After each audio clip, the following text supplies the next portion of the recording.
Bonjour, un trombone, c'est magique. C'est du métal, c'est de l'acier. On peut le déformer sans problème, par exemple comme ça, hop. Et une fois qu'on l'a déformé, il garde cette forme. Mais si on refait ça plein de fois, ça casse. Alors moi je croyais que ça cassait parce que ça devenait chaud, mais pas du tout.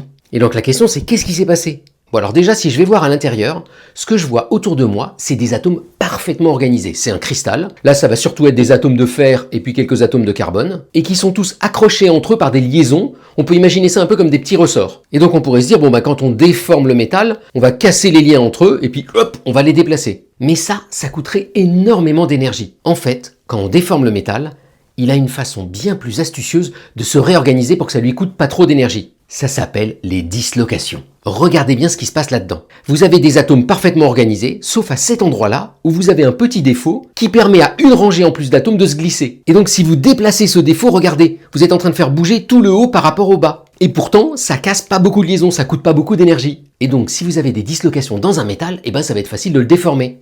Quand je fais ça avec mon trombone, en fait, je fais entrer plein de petites dislocations qui vont permettre à tous les atomes à l'intérieur de se déplacer et finalement de changer la forme du métal. Et une fois qu'elles ont bougé, ces dislocations, elles s'arrêtent, elles reviennent pas à leur position de départ. Donc mon métal, il n'est pas élastique, il revient pas à sa position de départ. Mais quand je continue à faire ça plein de fois, à chaque fois je fais entrer des nouvelles dislocations. Mais s'il y en a trop qui entrent à force de faire ça, elles vont commencer à se coincer entre elles, à se freiner, à se bloquer. C'est l'embouteillage.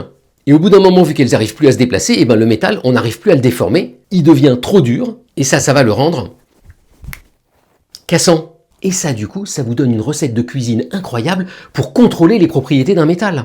Il suffit de contrôler le nombre de dislocations, et aussi si elles bougent ou pas. Si vous voulez un alliage très dur, par exemple, pour faire la carlingue d'un avion, vous allez mettre dedans certaines impuretés bien choisies qui accrochent les dislocations. Comme ça, elles peuvent plus bouger, et le métal ne peut plus se déformer, il est très dur. Et alors ces dislocations, il n'y en a pas qu'un peu.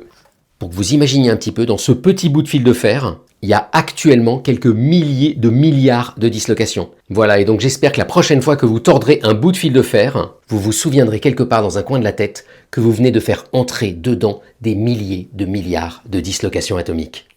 Bonne journée!